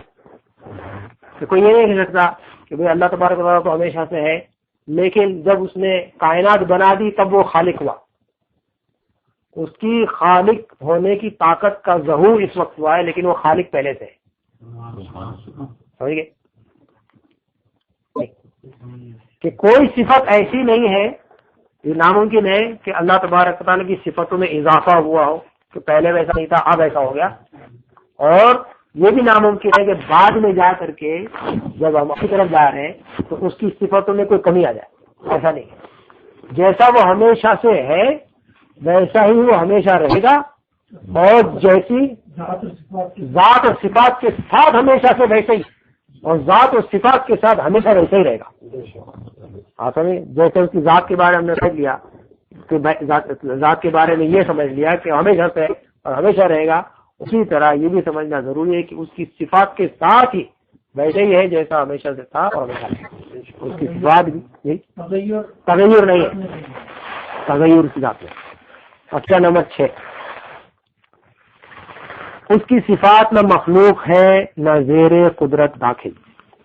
ذرا اس کی صفات مخلوق ہے نہ زیر قدرت داخل، یعنی جو کچھ بھی اس کی صفتیں ہیں، علیم ہونا، قدیر ہونا، حی ہونا، سمیع ہونا، بصیر ہونا وغیرہ، یہ کیونکہ ہمیشہ سے میں نے بتایا یہ پیدا نہیں ہوئی ہے، یہ پیدا نہیں ہوئی ہے، یہ مخلوق نہیں ہے. یہ نہیں کہ وہ کچھ ٹائم بعد اس نے بنا دیا کہ ایسا کروں گا تو اب میں ایسا ہو جاؤں. جیسے میں نے پہلے عرض کیا کہ ہمیشہ سے وہ ویسا ہی ہے، جیسا ابھی ہے وہ ہمیشہ ویسے ہی رہے گا. تو اس کی جتنی صفتیں ہیں وہ بھی ہمیشہ سے اس کے ساتھ ہیں، اس کی ذات کے ساتھ متصل ہے اور ہمیشہ ویسی رہیں گی. اس کا مطلب یہ نکلا کہ اس کی جتنی بھی صفتیں ہیں وہ اس کے ذات کے ساتھ متصل ہے، وہ پیدا نہیں ہوئی ہے، وہ مخلوق نہیں ہے، وہ مخلوق نہیں ہے. کہ جیسے وہ رحمان ہے تو رحمان ہونا یا اس کی رحمت کا ظہور ہونا وہ الگ چیز ہے، اس کی رحمت کا ظہور ہونا الگ چیز ہے، لیکن رحمان وہ ہمیشہ پہ ہے. اور اس کا رحمان ہونا یہ ایک صفت اس نے اپنائی، یہ پیدا نہیں کی، وہ رحمان ہمیشہ ہے. قرآن کے اوپر اس کی بات ہوگی انشاءاللہ آگے آئے گی. قرآن پاک ہم پڑھتے ہیں وہ کاغذ کی مخلوق ہے، لیکن جو اللہ کا کلام ہے وہ مخلوق نہیں ہے، وہ اس کی صفت ہے، وہ اس کی صفت ہے. اور نہ زیر قدرت داخل کہ اللہ تبارک و تعالیٰ جیسا ہے ویسا ہے ویسے رہے گا. یہ نہیں کہہ سکتا، یہ نہیں کر سکتا کہ اپنی صفتوں میں سے کچھ کو بڑھا دے کچھ کو گھٹا دے. اللہ تبارک و تعالیٰ قادر مطلق ضرور ہے، لیکن وہ اپنے آپ کو چینج کر دے، اپنی صفتوں میں سے ان صفتوں کو ختم کر دے، ایسا نہیں. جیسے حی ہے، بہت آسان سی مثال دیتا ہوں. حی زندہ، اللہ تبارک و تعالیٰ ایسا زندہ ہے کہ وہ ہمیشہ زندہ نہیں تھا. قادر ضرور ہے لیکن وہ خود کو ختم نہیں کر سکتا، خود کو ختم نہیں کر سکتا. اب یہ اس کی خوبی ہے، یہ عیب نہیں. قادر مطلق ضرور ہے لیکن اس میں یہ ہے کہ وہ خود کو ختم نہیں کر سکتا، تو یہ اس کی خوبی ہے، اس کا عیب نہیں ہے. آپ کیا سمجھتے؟ اسی طرح اس کی جتنی بھی صفتیں ہیں وہ اس کی قدرت کے تحت نہیں آتی. وہ خود کو چینج نہیں کر سکتا ہے کہ آج میں رحمان ہوں چلو میں رحمان نہیں رہتا، ایسا نہیں ہے. میں حی ہوں چلو مر جائے، ایسا نہیں ہے. اللہ تبارک و تعالیٰ اپنی صفتوں کو چینج نہیں کر سکتا، اس کی قدرت میں اس کی صفت داخل نہیں، زیر قدرت اس کی صفتیں نہیں. ایک عقیدہ تیسرا جو گزر چکا جسے میں حرام کرنا چاہ رہا تھا میں بھول گیا کہ اللہ تبارک و تعالیٰ کا کوئی شریک نہیں ہے، کہ ازلی ابدی ہے، شریک اس میں کوئی نہیں ہے.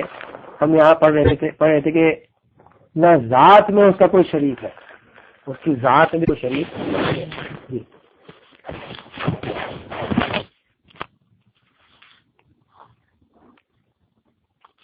تو اس کی ذات میں شریک ہونے کا مراد کیا ہے؟ جیسے بلا تمثیل، بلا مثال، مطلب اپنی، کیونکہ ہماری عقلیں بہت چھوٹی ہوتی ہیں تو ہماری عقل میں بات ڈالنے کے لیے ایک بات بتا رہا ہوں. جیسے آپ کے پاس ایک لکڑی کا ٹکڑا ہو، لکڑی کا ٹکڑا ہو تو اگر آپ اس کو 3 ٹکڑے کر دیں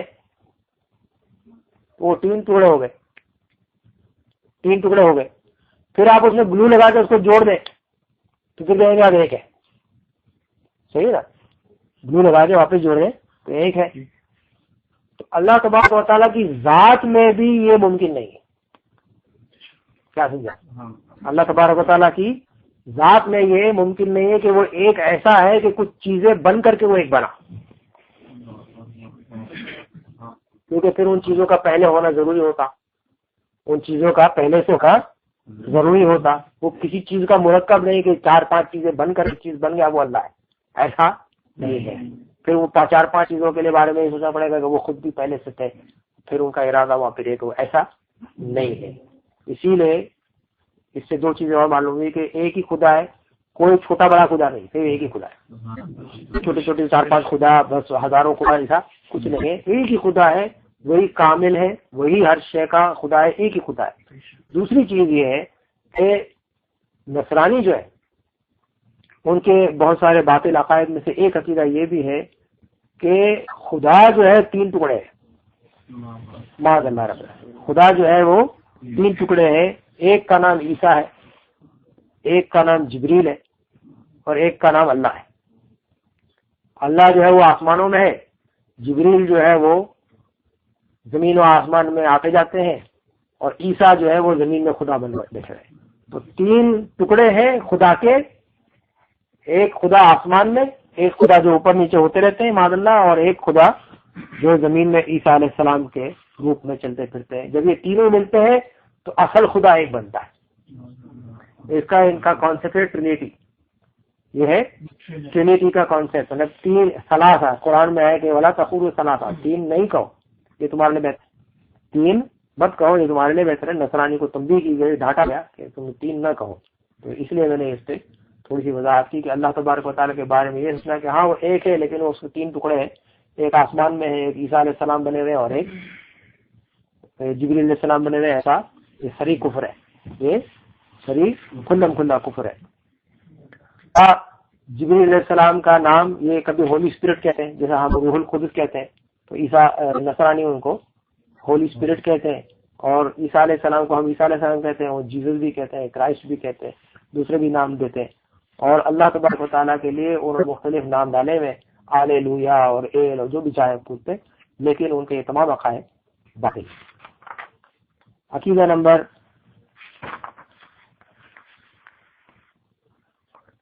یہ ہم نے پڑھ لیا کہ اس کی صفات نہ مخلوق ہے نہ زیر قدرت داخل، یہ ہم نے پڑھ لیا۔ عقیدہ نمبر 7، ذات و صفات میں، عقیدہ نمبر 7، ذات و صفات کے سوا سب چیزیں حادث ہے، یعنی حادث ہے، یعنی پہلے نہ تھی پھر موجود ہوئی۔ پھر سے پڑھتا ہوں، عقیدہ نمبر 7، ذات اور صفات کے سوا سب چیزیں حادث ہے، یعنی پہلے نہ تھی پھر موجود ہوئی۔ لفظ حادث کو پہلے سمجھ لیں کہ لفظ حادث کا مطلب ہوتا ہے کچھ ہوا، کچھ ہونا، اور ماڈرن جدید عربی میں حادث ماڈرن کو بھی کہتے ہیں کہ پہلے نہیں تھی، اب یہ نئی چیز آ گئی ہے، ماڈرن چیز ہے، ٹھیک ہے۔ اور اسی سے ہم وہ حادثہ بھی نکالتے ہیں کہ بھائی پہلے نہیں تھا، اچانک کچھ ہو گیا، یہ حادثہ ہو گیا، ہے نا، حادثہ۔ تو حادث کا مطلب یہ ہے کہ پہلے نہیں تھی، اب آئی ہے، نئی بنائی گئی۔ تو اللہ تبارک و تعالیٰ عقیدہ یہ بتا رہے ہیں،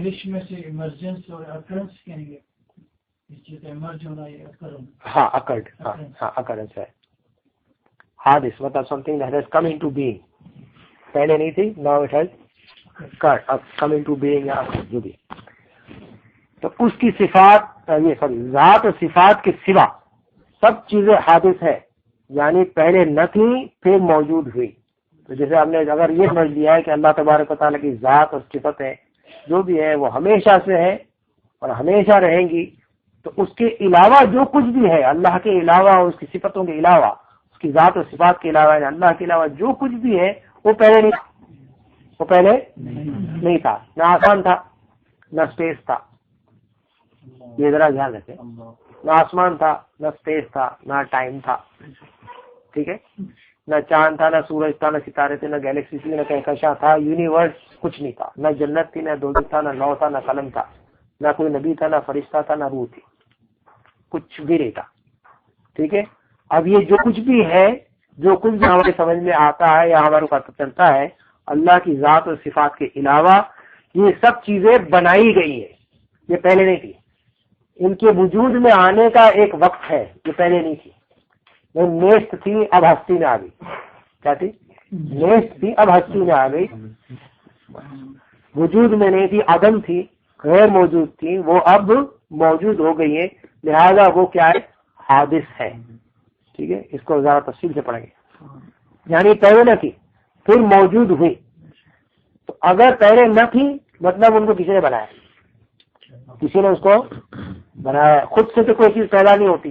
جیسا میں نے پہلے عرض کیا کہ امام اعظم ابو حنیفہ رضی اللہ تعالیٰ عنہ کے پاس ایک شخص نے جو ہے وہ دعویٰ کیا کہ خدا نہیں ہے، خدا نہیں ہے، یہ سب چیزیں جو ہے یہ پہلے سے ہی ہے، یہ اب ہم دیکھتے آ رہے ہیں، کوئی چیز جو ہے وہ اللہ نے نہیں بنائی، اللہ ہے معاذ اللہ، دہریہ جو اس کو کہتے ہیں، ایتھیسٹ انگلش میں جو کہتے ہیں۔ تو اس سے ان کا مناظرے کا وقت طے پایا، مناظرہ ہونے کا جب وقت آیا تو امام اعظم کافی دیر سے پہنچے، ان کی طرف ایک اسٹریٹجی تھی، انہوں نے جان بوجھ کر کے دیر کی۔ جب پہنچے وہاں پر تو سب سے پہلا جو ہے وہ اس نے آگ ببولا ہوتے ہوئے کہا کہ بھائی اتنی دیر لگا دی آپ نے. پہلے تو ان کو لگا کہ شاید مناظر سے بھاگ گئے، آئیں گے ہی نہیں. جب پہنچے تو انہوں نے کہا کہ کیا یہ وقت ہے اتنے دیر سے آیا آپ؟ تو بولے کیا کروں، میں تو مناظرے سے آنا چاہ رہا تھا لیکن کچھ پرابلم ہو گئی رستے میں. کیا پرابلم ہو گئی، مسئلہ کیا ہوا؟ بولے میں دریا پار کرنا تھا مجھے، جہاں سے میں آ رہا تھا تو دریا میں تگیا نہیں تھی اور میں پار نہیں کر سکتا تھا، تو میں انتظار کر رہا تھا کہ کشتی مل جائے. تو کشتی تو کوئی تھی نہیں وہاں پر، میں انتظار کرتا رہا. تو میں نے اچانک دیکھا کہ ایک درخت جو ہے وہ اپنی جڑوں سے اکھڑا، خود کو جڑ سے اکھاڑا اور میرے سامنے آ کے گر گیا. اس کے پتے جھڑ گئے. پھر اس درخت کی جتنی بھی لکڑی ہے وہ لکڑی جو ہے جلدی جلدی ٹکڑے ٹکڑے ہو گئے، پھٹے بن گئی. پھٹے بننے کے بعد جو خود بخود جڑنے لگی اور اس میں اچانک کھیلے ہوئے لگ گئی اور ماشاء اللہ خوبصورت سی جو ہے وہ ایک کشتی بن گئی. اور خود جو ہے کشتی جو ہے دریا میں جا کے کھڑی ہو گئی. اب میں انتظار کر رہا ہوں کہ کوئی ملاح آ جائے، کوئی اس کو چلانے والا آ جائے. تو کشتی میں پیر رکھنے والا تھا تو دیکھا تو ایک ملاح اس کے اندر جو کشتی چلانے والا اچانک نمودار ہو گیا اس میں. تو پھر میں بیٹھا ہوں، اس کشتی چلانے والے نے کشتی کو اس پار لایا اور پھر میں اترا اور میں آیا اور پھر کشتی غائب ہو گئی. تو کیا کس کو بیوقوف بنایا، کیسی باتیں کرتے ہو؟ تو امام اعظم نے یہ کہا کہ تم کس کو بیوقوف بنائے ہو؟ میں تو چھوٹی سی بات کہہ رہا ہوں، تم تو پوری دنیا کہہ رہے ہو کہ کسی نے نہیں بنایا، خود سے وجود میں آ گئی. جب کشتی وجود میں خود سے نہیں آ سکتی تو پوری کائنات کہاں سے وجود میں آ گئی؟ پوری کائنات جو ہے خود سے وجود میں کیسے آ گئی؟ اس کا کوئی بنانے والا ضرور ہے، جس کو ہم نے پڑھا تھا کہ واجب الوجود، اس کا بنانے والا ہے کوئی. تو ذات کے سوا سب چیزیں حادث ہیں، یعنی پہلے سے نہ تھی پھر موجود ہوئی. اس سے ایک اور عقیدہ انشاءاللہ وہ آگے بھی آئے گا. اس سے ایک عقیدہ ضروری یہ سمجھ لینا ہے کہ جو کوئی بھی یہ سمجھے کہ دنیا یا آسمان یا چاند یا سورج یا جو بھی اس کو نظر آتا ہے، کائنات میں جو کوئی بھی شے ہے، کسی کے بارے میں اللہ کے علاوہ جو کوئی بھی چیز ہے، شے ہے، عالم میں کچھ بھی ہے، اللہ کے علاوہ کسی بھی شے کو کہے کہ وہ ہمیشہ سے ہے تو وہ قطعاً کافر ہے. وہ قطعاً کافر ہے، اس لیے کہ ہمیشہ سے ہونا یہ صرف اللہ کے لیے. کسی اور چیز کو اللہ نے بنایا ہے اور اس کی ایک پیدائش ہٹائے گا. کوئی نہیں کہہ سکتا کہ یہ ہمیشہ سے ہے، تو پھر تو وہ اللہ کے برابر ہو جائے گی. مان اللہ رب العالمین، یہ کھلا کفر شرک ہے. تو کوئی یہ عقیدہ رکھے کہ کوئی چیز عالم میں کوئی بھی ہو، کچھ بھی ہو، وہ ہمیشہ سے ہے، اللہ کی ذات و صفات کے علاوہ کسی بھی شے کو کہے کہ وہ حادث نہیں ہے، ہمیشہ سے ہے، تو قطعاً کافر ہو جائے گا. عقیدہ نمبر 8، صفات الہی کو جو مخلوق کہے یا حادث بتائے گمراہ بددین ہے. صفات الہی کو جو مخلوق کہے یا حادث بتائے گمراہ بددین ہے. یہاں پر لفظ کافر بھی کچھ علماء نے استعمال کیا ہے، لیکن ہم اس کو اس لیے کہیں گے گمراہ بددین ہے کیونکہ کچھ لوگ تعویلات کرتے ہیں، تو اس وجہ سے یہاں پہ ہلکا لفظ استعمال کیا ہے. لیکن کچھ صفات الہی ایسی ہیں کہ جس کو اگر معاذ اللہ کوئی یہ کہے کہ نہیں بعد میں ہوئی ہے، مخلوق ہے، تو وہ قطعاً کافر ہو جائے گا، وہ کافر ہو جائے گا. جیسے ہے اللہ کو ہے نہ مانے تو کافر ہو جائے گا، اللہ کو ذاتی کو نہیں مانا اس نے. تو صفات الہی کو جو مخلوق کہے یا حادث بتائے گمراہ بدین ہے. یہ زیادہ اس لیے یہ عقیدہ سکھا جاتا ہے کہ کچھ لوگ ایسے بھی گزرے ہیں جو قرآن کو معاذ اللہ مخلوق کہتے ہیں. قرآن کو مخلوق کہتے ہیں کہ نہیں، قرآن تو بعد میں بتایا گیا ہے، حضور پر نازل کیا گیا ہے، ٹھیک ہے. جو الفاظ ہم پڑھتے ہیں، جو ہم دیکھتے ہیں، جس کتاب کو ہاتھ لگاتے ہیں، جس سیاہی سے لکھایا گیا ہے، جو ہم بولتے ہیں، یہ سب مخلوق ہے. لیکن اصل میں جو اللہ کا کلام ہے وہ مخلوق نہیں، وہ اس کی صفت ہے، وہ اس کی صفت. اس کی بحث انشاءاللہ بعد میں آئے گی. اسی پر آگے کام کرتے ہیں. اللہ تبارک و تعالیٰ جو ہم نے سیکھا ہے سکھایا ہے وہ یاد رکھنے کی توفیق عطا فرمائے. اسی کو اگر جو آج سیکھا ہے اس میں کچھ سوال کرنا ہو تو اسی کے متعلق سوال کر لیں تاکہ جو ہے نا یہ تفصیل سے جاری رہے. جی جیسے آپ نے فرمایا کہ یہ چیزیں پہلے سے موجود نہیں تھیں، حادث تھا، جو میں غور کرتا، اس کا مطلب اس سے ہم یہ کہیں گے کہ آپ نے کہا بعد میں ہوئی، پیدا ہوئی. جی ہاں. اس کا مطلب that was not accidentally came but pre plan. Allah نے جی کوئی چیز خود سے نہیں، ایکسیڈنٹلی مطلب خود سے نہیں ہے. وہ حادثے کا لفظ کو ملتا ہے نا. ہاں حادث وہ استعمال میں ایسا آتا ہے، وہ تو ہم ایکسیڈنٹ کو بھی کہتے ہیں نا، دو گاڑیاں چھکی آپس میں تو اس کو ایکسیڈنٹ بولتے ہیں. تو پہلے آرام سے جا کے اچانک ہی ہو گیا، ٹھیک ہے نا. وہ ایک وقت تھے جب یہ نہیں تھا. حادث کا مطلب یہ ہے کہ پہلے نہیں تھا، اب ہوا ہے. پہلے نہیں تھا اب ہوا ہے، اس کا مطلب یہ نہیں کہ ایکسیڈنٹ ہوا ہے. ٹھیک ہے، شریعت کے اصطلاح میں اس کا مطلب ہے کہ پہلے موجود نہیں تھی. اچھا، میں پچھلے دن ایک صاحب سے مل رہا تھا، اسی سے متعلق بات کروں، مجھے ابھی بڑا بزی ہوا. انہوں نے کہا کہ اللہ تعالیٰ نے بنایا ہے یہاں پہ ایک صاحب، تو کانسیپٹ مجھے بتا رہے تھے اس طرح اللہ نے ہمیں بنایا، اب انہوں نے ہمیں عقل دے دی ہے، اب جو کچھ ہم کریں اپنی مرضی سے کریں، تو اس نے اس کا ثواب اور گناہ رکھا ہوا ہے. لیکن یہ کہ جیسے ہم لوگ کہتے ہیں جو کچھ بھی ہمارا ذہن، ہماری عقل جو کچھ بھی چلتی ہے اللہ کے حکم سے چلتی ہے.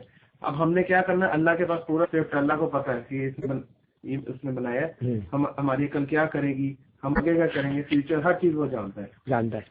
تو اس کا مطلب ہم جو بھی نقل و حرکت کرتے ہیں، ہمارے بازو بھی ہلانا اللہ کا محتاج ہے، جانتا ہے وہ. جی، تو یہ دوسرا کانسیپٹ ٹھیک ہے نا؟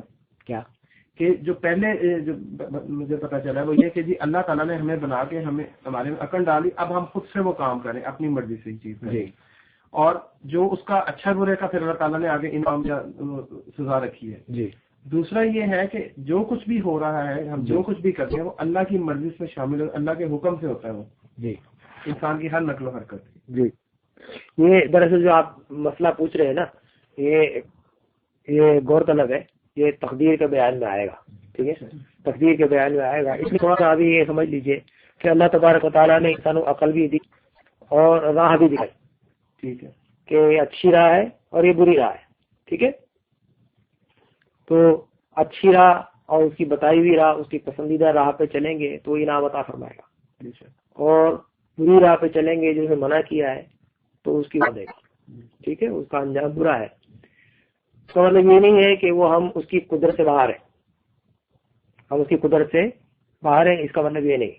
اس کا مطلب یہ ہے کہ اس نے آپ کو ایک دائرہ قدرت کا اختیار دیا ہے، ایک دائرے کا اختیار دیا ہے کہ اب تم کو عقل دے دی ہے اور چوائس دی ہے، تم کو جو چاہے کرنا ہے کرو.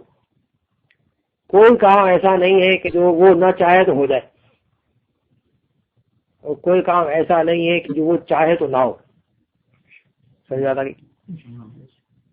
لیکن اس نے انسان کو اختیار دیا، فریڈم آف چوائس دیا، عقل دی اور دو راستے بتا دی.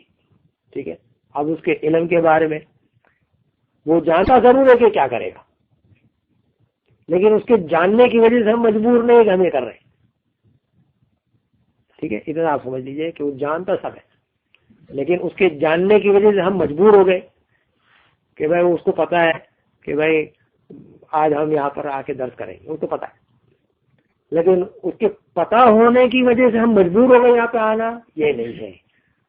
اس کا علم اتنا کامل ہے کہ اس کو سب پتا ہے. یہاں جو ہم آئے ہیں وہ اس نے ہمیں راستہ بتایا ہے، تو ہم یہ اچھا راستہ جو ہم آئے، اس لیے ہمیں اس پہ انشاءاللہ اجر عطا فرمائے گا. ٹھیک ہے جی. اللہ تعالیٰ جگہ سے پاک ہے. ہاں، تو قرآن شریف میں کس طریقے سے اس کا قاعدہ بنے کہ اللہ، یہ ہمارے درس کا ابھی کورس نہیں ہے، انشاءاللہ جب آئے گا میں بتاؤں گا. لیکن یہ ہے کہ اللہ تبارک و تعالیٰ کو جسم اور جسمانیت سے پاک ماننا ضروری ہے. ہاں، جلوہ افروز نہیں ہے ورڈ، ہاں نہیں، وہ انشاءاللہ آئے گا، وہ ہم تفصیل سے پڑھیں گے آگے. اتنا ابھی یہ سمجھ لیجئے کہ وہ جسم سے، جسمانیات سے، مکان سے پاک ہے. ٹھیک ہے، جسم سے، جسمانیات سے، مکان سے پاک ہے. اتنا ابھی سمجھ لیجئے. جو آپ کا سوال ہے اس کا جواب انشاءاللہ درس میں آئے گا، اس وجہ سے آپ درس میں بھی آئیں گے. اگر دوسرے بولے تو ریکارڈ بھی ہوگا. ایک اور چیز جو بتا دے کہ یا تو مسلمان ہے یا تو کافر ہے. جی، اگر عقائد خراب ہے، اگر عقائد نہیں ہے تو کافر ہے. یہ جسے بھائی نے بتایا کہ بتا دیتے کہ اللہ تعالیٰ جانتا ہے جی، کہ یہ مخلوق کیا کرنے والی ہے، کہاں پیدا ہونے والی ہے. کہ یہ باپ بھی بیوندیوں کا جیسا ہے کہ یہ کافر کے گھر پیدا ہوا، تو اللہ نے تو کافر کے گھر پیدا کیا، تو اس سے کافی جو سو کافی مت کہو. معاذ اللہ، نہیں ایسا نہیں ہے. تو کافی بھی ہے وہ مت بولو کافی ہو. کافر تو ہے، کافی تو ہے بے شک ہے. اس کو مطلب یہ بولے کہ پتا نہیں اللہ تعالیٰ کو اس کو ایمان عطا کر دے، وہ پھر کافر ہے. تو تم کو مردہ کہے، تمہیں پتا ہے تم کو مر جاؤ، یہ تو بیکار بات ہے. تو سوال کیا ہے آپ کا؟ سوال یہ ہے کہ اگر عقائد پہ نہیں ہے تو اس کو کافر بھی بولے گے نا؟ نہیں، عقیدہ میں نے بتایا کہ ڈگریز ہے کہ بعد عقیدہ نہیں، عقائد ہی نہیں. اگر کافر ہے تو کافر کہنا ضروری ہے. جی ٹھیک. یہی سوال آپ ہاں وہی کافر کو کافر کہنا ضروری ہے۔ جی کافر ہے تو ان کو کافر ماننا اور ان کو کافر کہنا منہ پہ کہنا بات دوسری ہے، لیکن ان کو کافر ماننا ضروری ہے۔ تو اپنا سیدھا جی جو کافر ہے وہ کافر ہے، بس اس کو مسلمان کہیں گے تو آپ کا خود کا عقیدہ خراب ہو جائے گا۔ جی کوئی اور سوال؟ یہ اکثر سوال ہوتا ہے کہ وحدت الوجود اور وحدت الشہود، اس میں جو ہمیں مل رہا ہے اس میں تو ہم یہی کہہ سکتے ہیں کہ یہ وحدت الشہود ہے، یہ باقی چیزیں جتنی کریشنز ہیں اس کی بس وہ ایک مطلب کہ ایک شہادت دیتی ہیں کہ وہ ہے، لیکن وحدت الوجود جو ہے جسے ہم کہتے ہیں وہ تو نہ ہوا۔ یہ ہر کسی کو سمجھنے کی بات نہیں ہے، لیکن میں تھوڑی سی اس پہ جتنا مجھے پتا ہے میں تھوڑا سا اس پہ بتا دیتا ہوں کہ وحدت الوجود کا مطلب یہ ہے کہ اللہ حی ہے، زندہ ہے اور قیوم بھی ہے۔ پڑھتے اللہ لا الہ الا هو الحی القیوم، تو جب پڑھتے ہیں حی القیوم تو ایک کا مطلب ہے کہ وہ زندہ ہے، خود سے ہے۔ قیوم کا مطلب ہے کہ دوسروں کو زندگی دے کر کے ان کی زندگی کو قائم رکھنے والا، اس کی زندگی کو قائم رکھنے والا۔ تو وحدت الشہود کا مطلب یہ ہے کہ جو چیز جو ہمیں نظر آتی ہے وہ ہم سمجھ گئے کہ حادث ہے، وہ ہم سمجھ گئے کہ وہ پہلے نہیں تھی، وہ حادث ہے، تو ہر چیز گواہی دیتی ہے اس کی وحدانیت کی کہ اس نے مجھے بنایا ہے۔ وحدت الشہود کا سمجھ میں آ گیا۔ اب وحدت الوجود کا مطلب یہ ہے کہ موجود تو ساری چیزیں نظر آنے والی ہیں، لیکن ان کی موجودگی، ان کا وجود، ان کا پایا جانا اللہ تبارک و تعالیٰ کی ذات کے بغیر تو ناممکن ہے، اور اس کی سپورٹ کے بغیر ناممکن ہے، اس کے قیام کے بغیر ناممکن ہے۔ تو اصل وجود ہمیشہ سے ہونا اور ہمیشہ رہنا صرف اللہ کے لیے۔ تو اصلی وجود وحدت الوجود جو ہے وہ اللہ کا ہے، جیسے پہلے بتایا تھا کہ اللہ کا وجود ہونا واجب ہے۔ ایک کانسیپٹ کے طور پر بتا رہا ہوں، حالانکہ یہ معاذ اللہ بہت گہری بات ہے کہ اگر خدا نہ ہو تو کبھی چیز نہ ہو، خدا ہے تو سب چیزیں ہے۔ تو اسی لیے اصلی وجود اللہ کا ہے، حقیقی وجود اللہ کا ہے، واحد وجود جو ہے وہ اللہ کا ہی ہے، حقیقی وجود اللہ کا ہے، اس کے وجود کی وجہ سے باقی سب چیزیں موجود ہیں۔ ٹھیک ہے، اس کی کرم نوازی کی وجہ سے، اس کے قیوم ہونے کی وجہ سے باقی سب چیزوں کا وجود ہے۔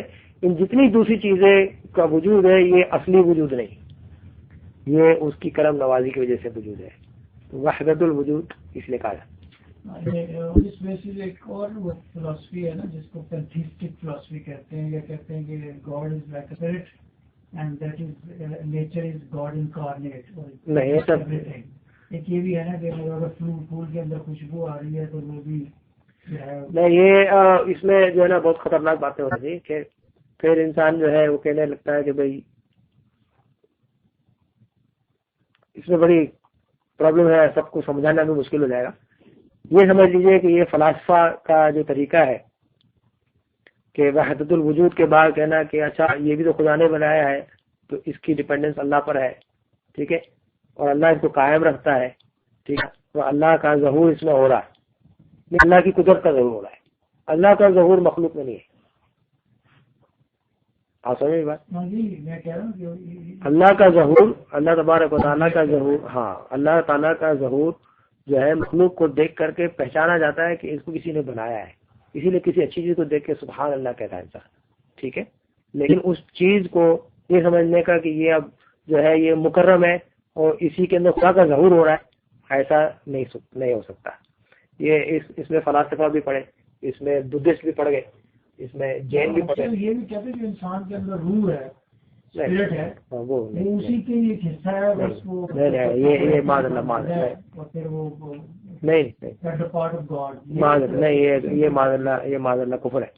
اللہ تبارک و تعالیٰ ہندوؤں کا اس کا کانسیپٹ ہے، وہ کہتے ہیں ہمارا جیسے وہ بدھ تھا وہ کٹا تھا، بہت چیزیں نکلی۔ معاذ اللہ، ہاں اس عقیدے کے بارے میں کچھ اگر سوال ہے تو کریں، ورنہ پھر بعد میں ڈسکس کرتے بند کر دیں۔ ماشاءاللہ بالکل کلیئر ہو گیا۔ اور کوئی سوال ہے جو عقائد سیکھے اس کے اوپر مبنی کوئی سوال ہے تو بتائیں۔ ٹھیک، ابھی تک بالکل کلیئر ہے، ٹھیک۔ کافی اچھا کانسیپٹ دیا۔